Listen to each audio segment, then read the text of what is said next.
Hello everyone, welcome to the commerce JR फटा platform. चलिए आज का सेशन स्टार्ट करते हैं और आज का आपका सेशन है एचपीएससी असिस्टेंट प्रोफेसर कॉमर्स की क्लासेस मैं यहाँ पे आपके लिए लेकर आई हूँ। आई होप ये एमसीक्यूज आप लोगों के एग्जाम में काफी हेल्पफुल रहने वाले हूँ। So first question on your screen, ये इनकम टैक्स का यूनिट से आपका क्वेश्चन है। As per the provisions of the Income Tax Act, the due date of the first installment of advance taxes of the previous year। आपको advance tax पूरा याद करना है कि एडवांस टैक्स जो है उसके 4 इंस्टॉलमेंट्स में पे किए जाते हैं। तो फर्स्ट इंस्टॉलमेंट की डेट पूछी गई है आपसे कि फर्स्ट इंस्टॉलमेंट की डेट क्या है। आपको वैसे सारे याद रखने हैं। चलिए बताइए इसका क्या होगा।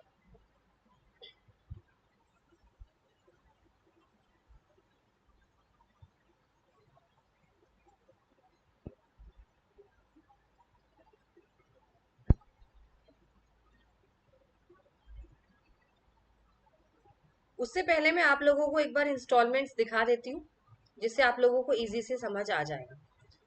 सो आपके स्क्रीन पर है, आप देख सकते हो। सबसे पहला जो है आपका यहाँ पर,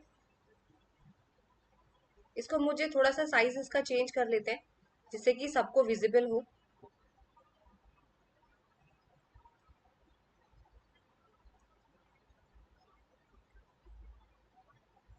चलिए, सबसे पहला इंस्टॉलमेंट यहाँ पे दो डिवाइड किया हुआ है मैंने यहाँ पे ड्यू डेट को। एक तो कंपनी एसएससी होता है, एक नॉन कंपनी एसएससी।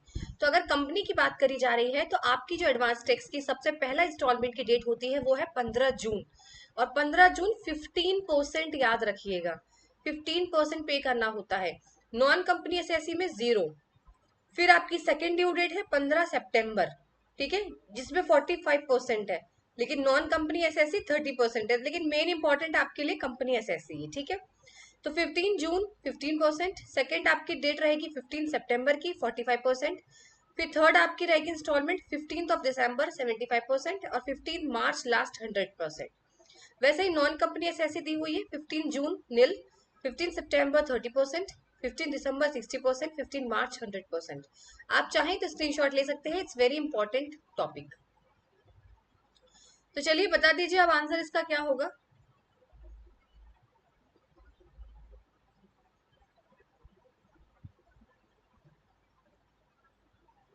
तो इसका जो आंसर होने वाला है वो सबसे पहले 15 जून होगा। Option number 1 is right answer, क्योंकि यहाँ पे क्लैरिफिकेशन नहीं दिया है कि कंपनी एसएससी है कि नॉन कंपनी एसएससी है। तो हम लोग क्या करते हैं, जब क्वेश्चन में गिवन नहीं होता है तो हम कंपनी एसएससी मान के चलते हैं। सो ऑन और बिफोर 15 जून को फर्स्ट इंस्टॉलमेंट देना होता है। चलिए नेक्स्ट क्वेश्चन।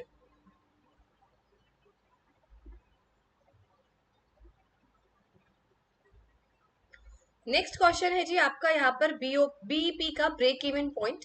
इसे पूछा गया है which is not the characteristics of break even point. Break even point का क्या कैरेक्टरिस्टिक्स यहाँ पर नहीं है। सबसे पहले ब्रेक इवन पॉइंट होता क्या है। देखिए, ब्रेक इवन पॉइंट वो पॉइंट होता है जहां पर ना तो कंपनी को प्रॉफिट है ना ही कंपनी को लॉस है, यानी profit is equal to loss. ठीक है, एक ऐसा पॉइंट होता है जहां पर ना उनको घाटा हो रहा है ना उनको प्रॉफिट हो रहा है। एक ऐसा पॉइंट से बोलते हैं ब्रेक इवन पॉइंट। तो सबसे पहले यहाँ पे बोला गया है इसका फर्स्ट कैरेक्टरिस्टिक्स है नो लॉस नो प्रॉफिट। अभी मैंने बोला बिल्कुल करेक्ट है, नो लॉस नो प्रॉफिट, ठीक है। सेकेंड है total revenue is equal to total cost. बिल्कुल इक्वल जहां पे भी आ जाता है तो बीईपी ऑटोमेटिकली लगा दीजिए। जब जितना कॉस्ट आया उतनी ही रेवेन्यू आ गई, तो कोई ना प्रॉफिट ना कोई घाटा। जितने का आपका कॉस्ट लगा उतने की आपकी रेवेन्यू आ गई, कमा लिया आपने। तो कुछ भी नहीं, आपको फायदा हुआ ना आपको नुकसान हुआ, वही चीज ही कहना चाह रहा है। ये भी करेक्ट है। Contribution is equal to the fix cost, ये भी बिल्कुल ठीक है। कंट्रीब्यूशन इक्वल कैसे होता है फिक्स कॉस्ट से, सबसे पहले कंट्रीब्यूशन को समझिए।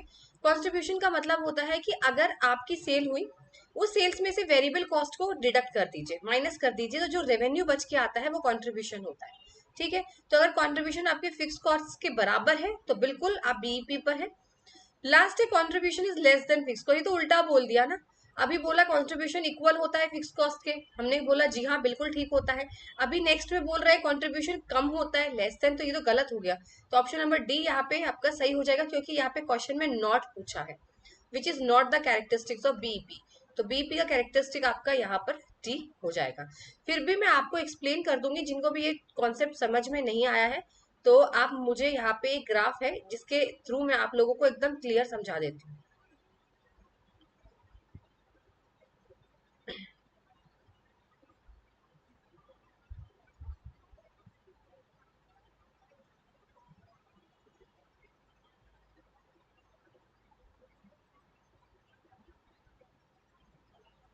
इस तरीके का बीईपी बेटा बनता है। आप लोग यहाँ देख लो, एक बार छोटा सा चार्ट होता है यहाँ पर, ठीक है। ये फिक्स कॉस्ट होती है आपकी, जो बिल्कुल भी चेंज नहीं होती फिक्स कॉस्ट।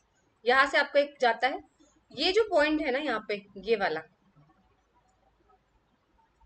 ये जो पॉइंट है ना,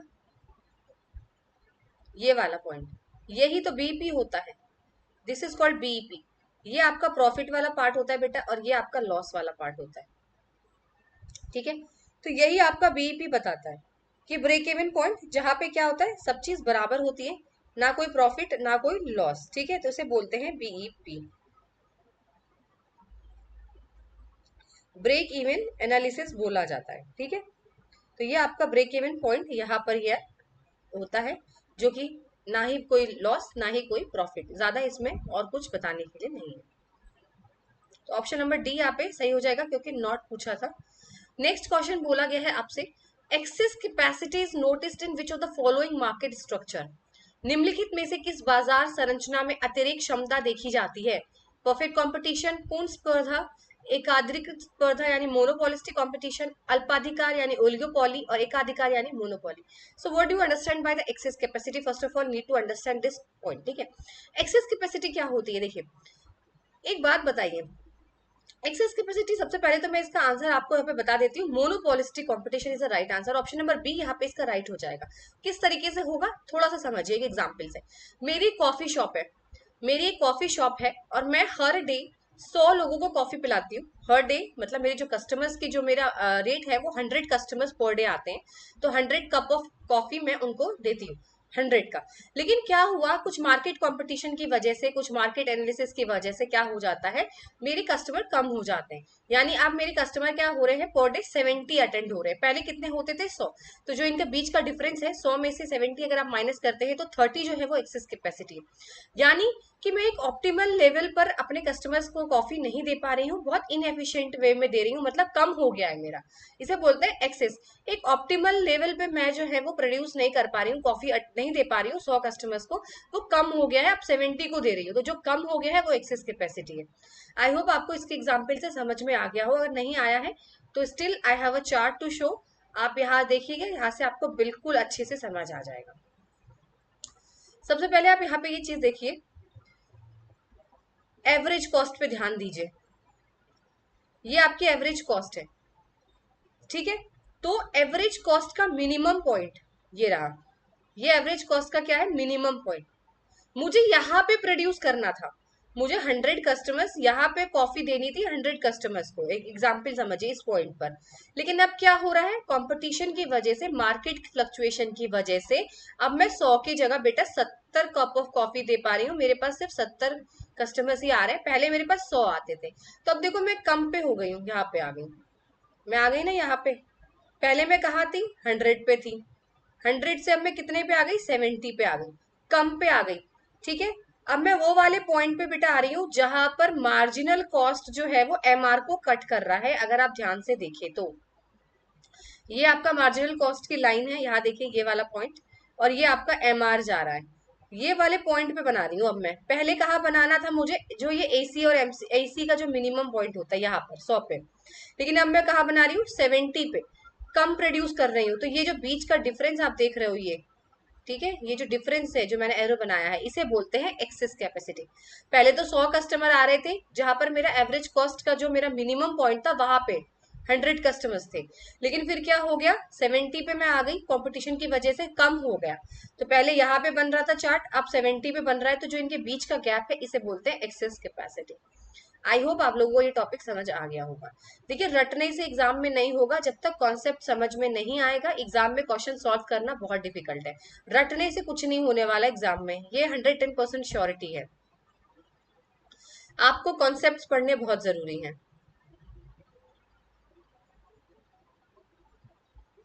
तो चलिए, इसका आंसर बताया था मैंने आपको, मोनोपोलिस्टिक इसका सही आंसर होगा। देखिए, मोनोपोलिस्टिक क्यों होगा ये भी मैं आपको बता देती हूँ। मोनोपोलिस्टिक कंपटीशन वो कंपटीशन होता है जहां पर हम लोग अलग अलग प्रोडक्ट्स बेचते हैं। आप एक बात बताइए, जब आप अलग अलग चीजें प्रोडक्ट बेच रहे हैं, एक ऐसे प्रोडक्ट बेच रहे हैं जो आपस में बिल्कुल मैच नहीं करते, तो आपको अंदाजा नहीं होता कि आपको कितना प्रोड्यूस करना है, ठीक है। आपको नहीं आइडिया होता है कि कितना प्रोडक्ट हमें बनाना चाहिए, कितनी मार्केट में डिमांड है। कई बार ऐसा होता है कि मार्केट में डिमांड नहीं होती और आप ज्यादा प्रोडक्ट बना के रख देते हो मार्केट में, तो वही मोनोपोलिस्टिक कंपटीशन है। अब देखिए परफेक्ट कंपटीशन में तो बिल्कुल नहीं हो सकती एक्सेस कैपेसिटी, ठीक है, ओलिगोपोली में भी नहीं हो सकता और मोनोपोली में भी नहीं हो सकता। क्योंकि नहीं हो सकता, देखिए मोनोपोली में इसलिए नहीं हो सकता, एक ही सेलर होता है और किसके पास जाएंगे खरीदने भाई, अगर वो ज्यादा भी बना के बेचेगा तो भी उसी के पास ही खरीदेंगे, क्योंकि ना ही तो कोई उसका सब्स्टिट्यूट होता है, वो अकेला राजा होता है, उसी के पास से तुम खरीदोगे, कहाँ जाओगे भाग के। तो वही वाली चीज है, ठीक है, इसीलिए मोनोपोलिस्टिक कंपटीशन इसका राइट आंसर हो जाएगा। नेक्स्ट क्वेश्चन है आपका यहाँ पर ब्लेक ब्लेक माउंटेन का मैनेजरियल ग्रिड का क्वेश्चन है कि which leadership style is characterized by high concern for people and low concern for production. तो ये कौन सा होता है, यानी आप लोगों की, जो आपकी कंपनी में लोग काम कर रहे हैं उसकी तरफ आपका ध्यान बहुत अच्छा है जी, लेकिन आपका प्रोडक्शन पे बिल्कुल ध्यान नहीं है। तो वो कौन से ग्रिड के अंदर स्टाइल, लीडरशिप स्टाइल के अंदर आता है। तो ये जब तक आपको नहीं आएगा आप कैसे सॉल्व करेंगे, तो एक चार्ट ध्यान से देखिए यहाँ पर। जब आपने ना प्रोडक्शन पे ध्यान दे रहे हैं, ना ही आप अपने एम्प्लॉयज पे ध्यान दे रहे हैं, जो आपके वहां पे काम कर रहे हैं आप उन पे ध्यान नहीं दे रहे हैं, तो अब आपका रेशियो बनता है 1 और 1 का, सबसे लो, दोनों चीजें लो हैं, concern for people is low और प्रोडक्शन पे भी ध्यान आपका लो, तो दोनों चीजें जब लो होती हैं तब आपका इम्पोवरिश्ड मैनेजमेंट आता है, ठीक है, 1:1। लेकिन अगर मैं इसका उल्टा बोलूं कि अगर आप अपने प्रोडक्शन पे भी ज्यादा ध्यान दे रहे हैं, आप अपने लोगों पे भी ध्यान ज्यादा दे रहे हैं, तो रेशियो बनेगा 9:9, यानी टीम मैनेजमेंट, ठीक है। अगर आप 50-50 करते हैं तो middle of the road management 5:5 आ गया। लेकिन अब यहाँ पे क्या पूछा हुआ है कि आप लोगों के प्रति तो बहुत ज्यादा कंसर्न है, हाई है, पर प्रोडक्शन पे लो है, तो ये रेशियो बनता है आपका 1:9, ये वाला, यहाँ देखिए, इसको बोलते हैं कंट्री क्लब मैनेजमेंट। वही अगर आप लोगों पे कम ध्यान दे रहे हैं लेकिन प्रोडक्शन पे ज्यादा ध्यान दे रहे हैं, तो उसे बोलते हैं अथॉरिटी कंप्लायंस मैनेजमेंट। अब आप इसको लर्न कैसे करेंगे, very easy to learn it. सबसे पहले आपको याद रखना है, अगर दोनों चीजें कम है, प्रोडक्शन पे भी ध्यान कम है, लोगों पे भी ध्यान नहीं दे रहे हैं, तो आता है आपका इम्पोवरिश्ड मैनेजमेंट। वही इसका उल्टा कर दीजिए, अगर दोनों चीजें हाई है, concern for people is high, production पे भी हाई है, तो टीम मैनेजमेंट होगा, ठीक है। वही अगर बात करते हैं लोगों के प्रति ज्यादा कंसर्न आप दिखा रहे हैं, तो कंट्री क्लब मैनेजमेंट। वही अगर आप प्रोडक्शन की तरफ ज्यादा ध्यान दे रहे हैं, तो authority compliance management. I hope आपको समझ आ गया होगा, आप सॉल्व कर लीजिए। तो इसका जो आंसर होगा वो आपका authority compliance, sorry, country club management होगा, क्योंकि लोगों के प्रति ज्यादा ध्यान दे रहे हैं, प्रोडक्शन पे कम दे रहे हैं, इसीलिए कंट्री क्लब है। लेकिन अगर वही उल्टा कर देते तो प्रोडक्शन पे ज्यादा ध्यान दे रहे हैं, लोगों पे नहीं देते, तो अथॉरिटी कंप्लायंसेस हो जाता। सो ऑप्शन नंबर बी यहाँ पे सही है। देखिए इसी तरीके से लर्न कीजिए, बहुत इजी तरीका है लर्न करने के लिए। पहले लो लो याद करिए, फिर हाई हाई याद करिए, ठीक है, इस तरीके से बहुत ईजी हो जाएगा लर्न करना।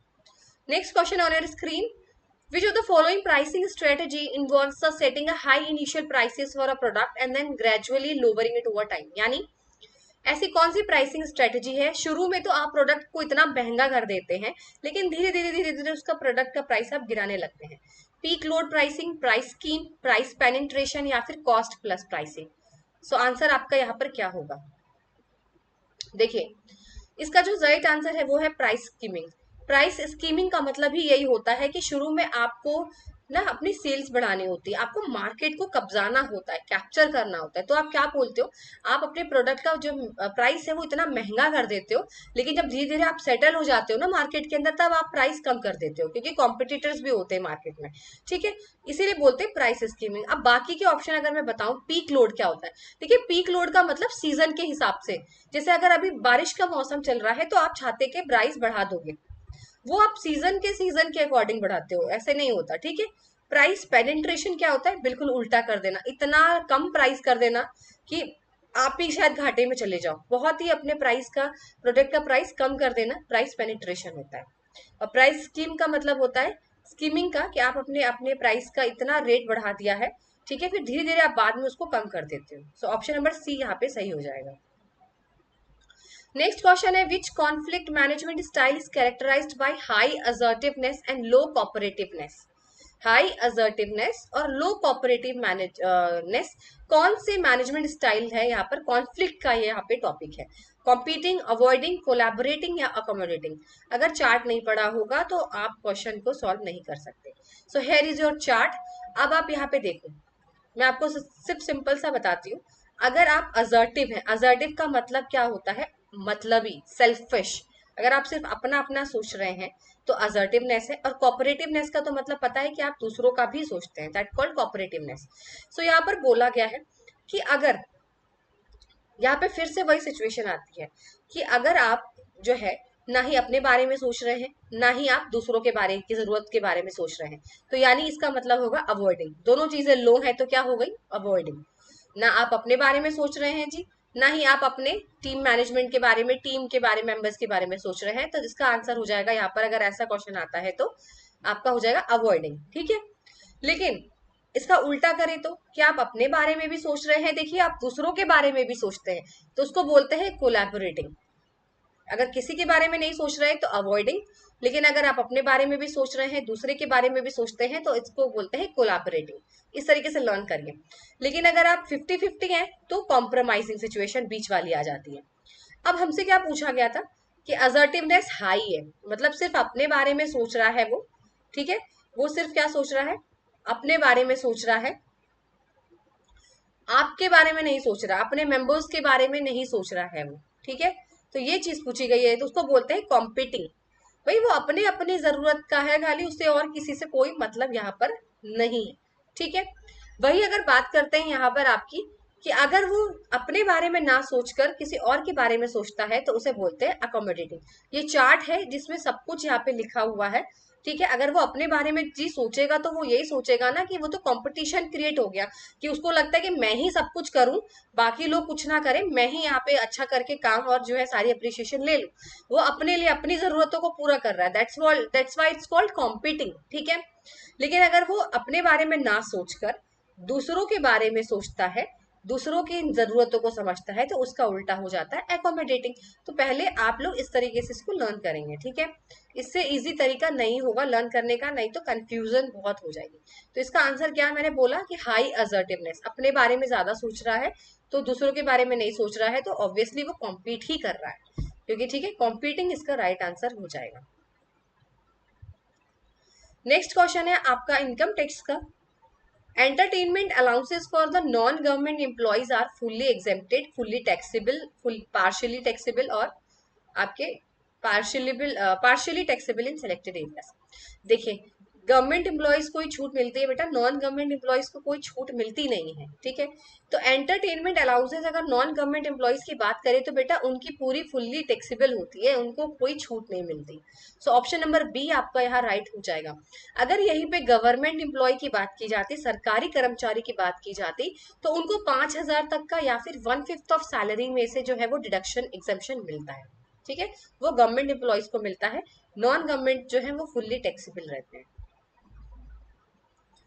नेक्स्ट क्वेश्चन है आपका, arrange the following sequences, steps in sequences. ये थ्योरीज दी हुई हैं, इनको आपको सीक्वेंस में लगाना है। Psycho analytical theory, self concept theory, trade theory और सोशलाइजेशन थ्योरी।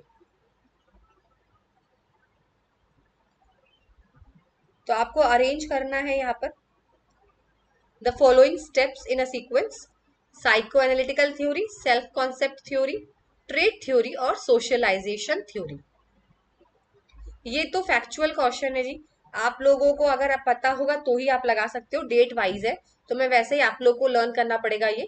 ठीक है, सबसे पहले सोशलाइजेशन थ्योरी की बात की जाती है। ठीक है, डेट के हिसाब से आपको लर्न करना पड़ेगा ये। ठीक है, कब क्या कौन सी डेट आई थी इसी वजह से। और देखिए साइको एनालिटिकल थ्योरीज में क्या होता है, कभी कभी पूछ लिया जाता है। ठीक है, इसमें 5 आपके साइको सेक्सुअल स्टेजेस होते हैं जो आपको याद करने बहुत जरूरी है, जिसमें ओरल, एनल, लेटेंसी, जेनिटल और फैलिक होते हैं, जो आप पढ़ लीजिएगा। ठीक है, मैंने थोड़ा ऊपर से आपको बता दिया यहाँ पर। एक बार इसकी डेट देख लेते हैं कि कौन सी यहाँ पर जो है वो पहले आई है और कौन सी यहाँ पे जो है वो लास्ट में आई हुई है।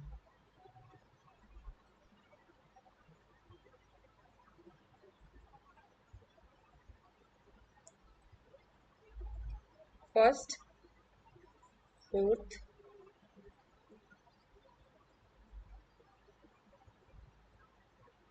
इसकी डेट देखनी पड़ेगी आप लोगों को कि इसकी डेट कौन सी है, सबसे पहले कौन सी आई है, सबसे उसके बाद कौन सी आई है। इसमें जो डेट है वो दी नहीं गई है एग्जैक्टली। ये क्वेश्चन थोड़ा सा काफी ये वाला है कि आपको अरेंज करके दिखाना पड़ेगा, फिर भी मैं देख लेती हूँ कि जो आपकी साइको एनालिटिकल थ्योरी है वो कब आई थी। तो आपको तुरंत यहाँ पर, वैसे मेरे हिसाब से सबसे पहले मुझे ऐसा लगता है कि साइको एनालिटिकल थ्योरी ही आई थी, ठीक है। अगर मैं ईयर की बात करूँ कि कौन से ईयर में, तो ये बहुत लेट 1890s के आसपास ये वाली थ्योरी आपको देखने को मिली थी। तो सबसे पहली थ्योरी तो आपकी यही होनी चाहिए मेरे हिसाब से, ठीक है। बाकी आप गूगल सर्च करके देख लेना, ये वाली एक बार फिर से कंफर्म कर लेना आप लोग कि इसमें थ्योरी क्या है। वैसे सोशलाइजेशन थ्योरी की अगर बात करते हैं तो वो तो 1890s के बाद आई थी, और ये वाली थ्योरी जो है ये 1902 के आसपास आई थी। तो मेरे हिसाब से अगर मैं जाऊं तो यहाँ पर बी ऑप्शन सही होना चाहिए। सबसे पहले आपकी जो है साइको एनालिटिकल थ्योरी आई थी, फिर सोशलाइजेशन, फिर ट्रेड, फिर सेल्फ कॉन्सेप्ट थ्योरी। एक बार प्लीज रीचेक जरूर कर लीजिएगा इनकी डेट्स, ठीक है। चलिए, नेक्स्ट है आपकी मैस्लो की थ्योरी आ चुकी है। यहाँ पर आपको बोलना है कि arrange the following steps in a sequence, needs of love, and देखिए डायरेक्टली नहीं दिया है, उसके कैरेक्टरिस्टिक्स दे दिए कुछ कुछ जगह पर। Needs of love and belongingness, esteem need, security need और फिजियोलॉजिकल नीड, इसको लगाना है। तो मैस्लो की थ्योरी तो सबको याद होनी चाहिए यहाँ पे एक बार को, क्योंकि ये तो सबसे इजी थ्योरी है और ये तो कॉमर्स के स्टूडेंट्स को आनी चाहिए। देखिए, सबसे पहले आपकी फिजियोलॉजिकल नीड आती है। फिजियोलॉजिकल नीड होती क्या है? बेसिक नीड्स, रोटी कपड़ा मकान, that is called a physiological needs. Food water, जो आपकी सबसे बेसिक नीड्स है, ठीक है। उसके बाद आपकी आती है सिक्योरिटी। सिक्योरिटी नीड्स का मतलब आपको जहां पे आप काम कर रहे हो ना जॉब में, आपको सिक्योरिटी चाहिए अपने जॉब की। उसके बाद आपकी होती है सोशल नीड्स, आसपास के लोगों के साथ व्यवहार बनाना, उनके साथ घुलना मिलना, that is called love, belongingness. फिर आती है एस्टीम यानी सेल्फ रिस्पेक्ट। फिर आती है आपकी सेल्फ एक्चुअलाइजेशन, जो आपकी सेल्फ फुलफिलमेंट होती है, सबसे लास्ट वाली। तो अब आप इजिली लगा सकते हैं, इसमें लगाइए। सबसे पहला मैंने आपको बोला था फिजियोलॉजिकल नीड होती है, रोटी कपड़ा मकान। तो ऑप्शन नंबर 4 यहाँ पे जाएगा सबसे पहले, तो डी यहाँ पे सही हो जाएगा। दिया नहीं है ऑप्शन, फिर भी मैं आपको बता देती हूँ यहाँ पे, ठीक है। आपको शायद दिख ना रहा हो ऑप्शन, बट सबसे पहले फिजियोलॉजिकल नीड आएगी आपकी, फिर आपकी सिक्योरिटी नीड आएगी, ठीक है। फिर आपकी सिक्योरिटी के बाद आपकी needs of love, social need जिसे बोलते हैं, फिर आपकी एस्टीम नीड। तो ऑप्शन 3 4 2 1 यानी 4 3rd फर्स्ट और सेकेंड, ठीक है। तो इस तरीके से अरेंज करेंगे इसे। जरूरी नहीं है कि आपको एज इट इज दे दिया जाए, आपको इसके कैरेक्टरिस्टिक्स भी दे सकते हैं। चलिए, अब आपको बताना है यहाँ पर ह्यूमन बिहेवियर, यहाँ पे जब हम परचेज करते हैं उसका किस तरीके से हम यहाँ पर परचेज करते हैं, उसको सीक्वेंस में लगाना है।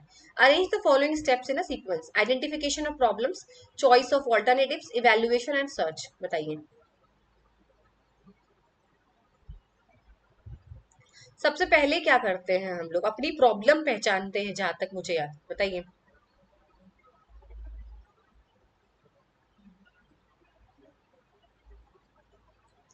ये आपको स्टेप्स में लगाने हैं।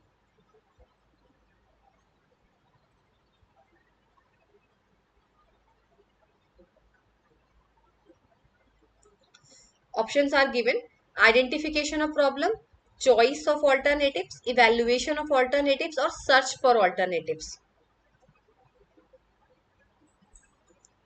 ये आपका रेशनल डिसीजन मेकिंग का है, ह्यूमन बिहेवियर में ही है, कंज्यूमर में ही है। ये आपका मार्केटिंग से ही क्वेश्चन है।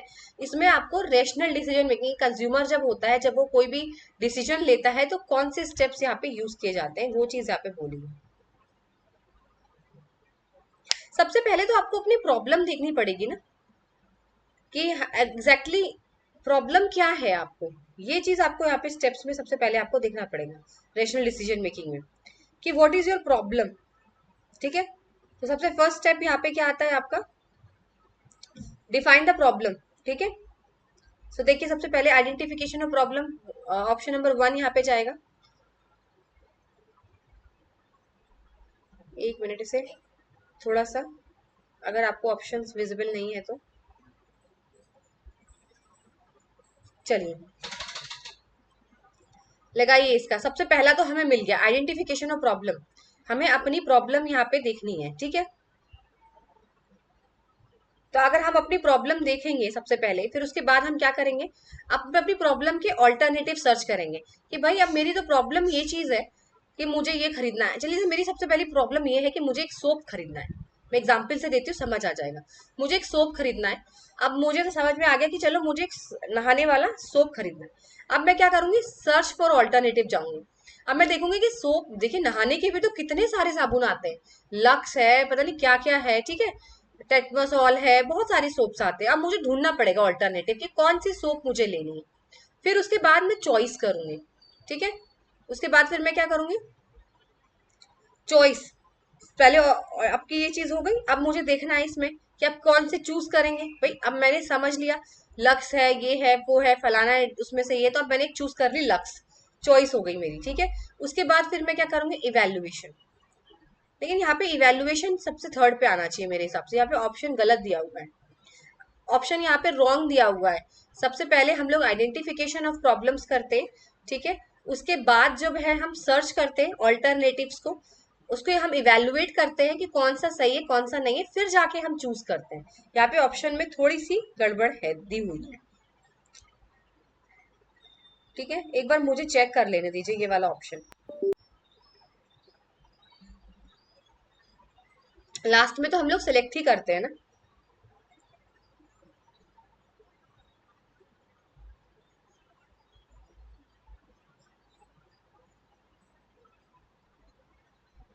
हाँ, तो ऑप्शन नंबर बी ही सही रहेगा आपका। सबसे पहले हम प्रॉब्लम्स को आइडेंटिफाई करते हैं कि मुझे एक साबुन चाहिए नहाने वाला। उसके बाद फिर मैं ऑल्टरनेटिव देखती हूँ कि नहाने के कौन कौन से साबुन है। उसके बाद फिर मैं इवेल्युएट करती हूँ कि कौन सा बढ़िया है, कौन से मेरे बजट में आएगा, कितना कौन सा मुझे सही रहेगा। उसके बाद मैं चूज कर लेती हूँ। तो फर्स्ट, फोर्थ, थर्ड और सेकंड आपका ऑप्शन नंबर बी यहाँ पे सही होगा। यहाँ पे ऑप्शन में थोड़ी गड़बड़ी दी हुई थी, क्योंकि इसका राइट आंसर डी दिया हुआ है, बट डी नहीं होगा, इसका बी ऑप्शन सही होगा।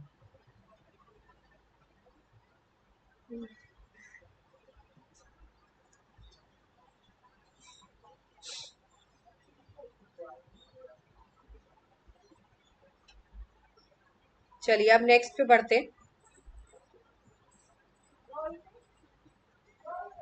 ठीक है। एक बार ये कंज्यूमर का पढ़ लीजिएगा। सबसे पहले प्रॉब्लम रिकॉग्निशन, फिर हम क्या करते हैं, इंफॉर्मेशन रिसर्च करते हैं, सर्च करने के बाद ऑल्टरनेटिव देखते हैं, फिर परचेज डिसीजन, फिर पोस्ट परचेज। ये भी बहुत इंपॉर्टेंट है, इससे क्वेश्चन आएगा आगे।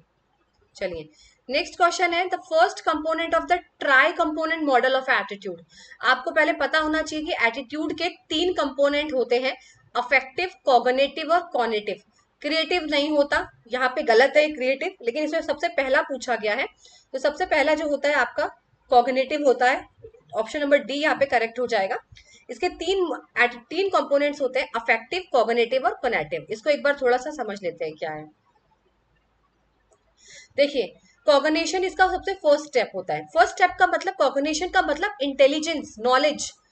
अब समझिए, जैसे किसी को स्पाइडर से डर लगता है, कॉकरोच से डर लगता है, कॉकरोच लेके चलते हैं, तो आप क्या के पास नॉलेज है कि कॉकरोचेस जो है वो डेंजरस है?